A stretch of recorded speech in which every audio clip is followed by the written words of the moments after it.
I'm using my phone to record these lectures, and a call came in while we were busy on our previous one. But let's continue right where we picked up, and let's just pray to God that no call comes in to disturb us. And suppose they come to you and say, join in with us, let's have fun, let's go enjoy, let's have fun, let's go do all these things, and they entice you. And the scripture is very clear: sinners, criminals. A sinner is someone that's a criminal against God. Now, what does it mean to be a criminal against God? A criminal against God means someone that violates scripture. Someone that violates the word of God is a criminal against God. So if someone like that entices you, seduces you, tempts you, don't go along with him. Suppose they say, well, come with us, we'll ambush somebody and kill him, and we'll waste some harmless soul just for fun. And there are people like that who cannot sleep without harming someone. And people like that, sometimes we call them bullies.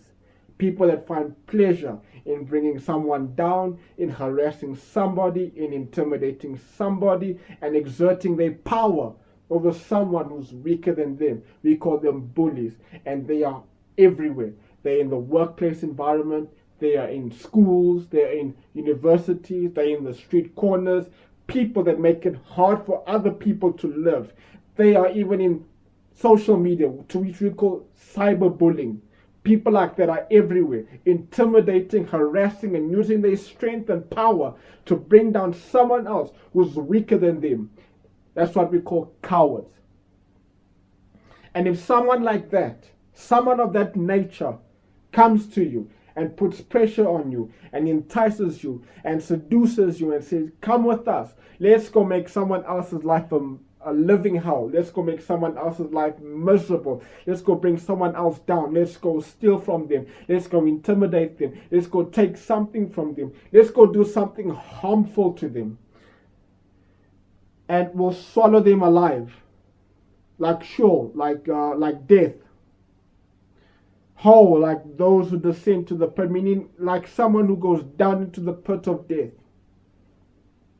We'll find everything he has of value, and we'll fill our homes with loot. Now, they're saying that we'll plunder everything that he has. We'll take everything that he has. We'll take all of his belongings. We'll bring him down. We'll crush him, and we'll take everything that he has for ourselves, all his valuable goods.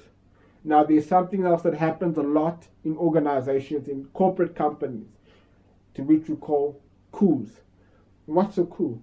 A coup is when someone's already in power and someone jealous of him wants his position, wants his title, wants his office, and they plan a coup to bring that person down so that he can get on top.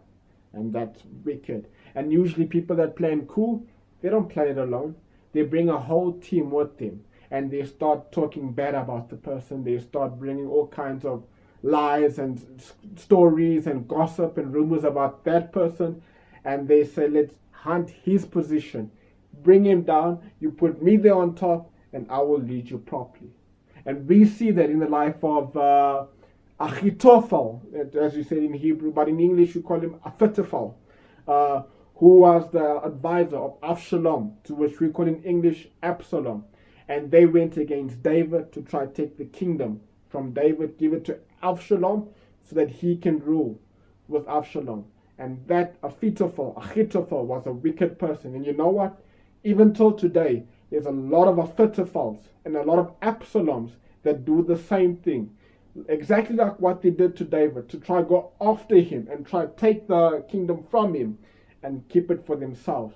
And usually people like that have a bad ending. And if someone gives you a proposal like that, like let's go bring someone else down, let's go rob his house, let's go hijack his car, let's go steal from them, let's sell drugs to that community, let's go do all these sorts of things, and we'll have so much money with us, we'll have belongings, we'll have chains, we'll have cell phones, we'll have all these things. We'll take their plunder and we'll bring these people down. He says, this is what the word says: throw your lot with us and we'll share a common purse. Meaning, come with us, put your lot with us, Be a part of us. Be a part of the gang on this wicked plan and wicked mission that we're going on. My son, don't go along with them. Don't follow that plan. Don't set foot in their path, meaning don't even walk into their direction. Don't even walk on the same path of life that they're in. Stay away from them. Don't be part of that plan. Don't go along with that plan. Don't go along with such a wicked mission. Their feet run to evil, and that's what their feet run to do. Their feet run to go do evil things against God, evil things against human beings, evil things against the human race. They rush to shed blood very quick. Now, let's talk about something like this. If I take a knife and I stab someone, or if I take a gun and I shoot someone, that's not the only way to take life. Bullying and intimidating someone to the point where they want to commit suicide, that's taking someone else's life. Writing bad comments on the internet, or on Facebook, or on Twitter, or on Instagram, or on any other social media, and bringing someone down and spreading rumors about them, that's taking someone else's blood. Or writing a newspaper report or on a magazine about someone else and spreading lies, that's spilling their blood. And we should not engage in such things. If someone has worked very hard to build a beautiful home for themselves and they have all kinds of good inside of it, and you go while they're sleeping in the middle of the night and you violate their privacy and walk into the house and steal their TVs and laptops, all for a night of drugs, that is taking and spilling their blood. That is violating them. And if a guy rapes a woman and takes her on a day drug and buys her alcohol and gets her drunk and buys her a whole lot of drugs just to make her pass out, to make her lose conscience so that you can take advantage of her, that is spilling her blood. For in vain is the net of baited, if any bird can see it. Rather, they are ambushing themselves to shed their own blood, waylaying themselves. So are all the ways of all greedy for gain. It takes the lives of those who get it. At the end, the people that do such things to other people, they're the ones that pay at the end. The sinner will be entrapped by his own sins. The sinner will pay for his sins. The sinner will pay for every victim that he has ever victimized. The sinner always has a bad ending. The movie never ends well for the mafia, for the gangster. They end in death, they end in prison. And that's just not it. They end in hell. Nobody gets away with their sins. Nobody gets away with their wickedness.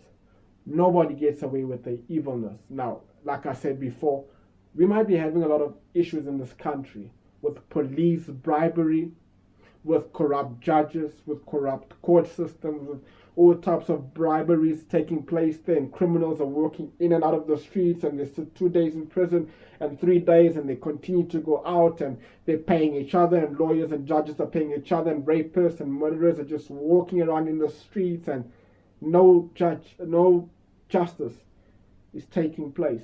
It happens also in the government. I don't even need to go into detail with that, because you see yourself what's happening in the beautiful country called South Africa. But rest assured that the wicked will not go unpunished.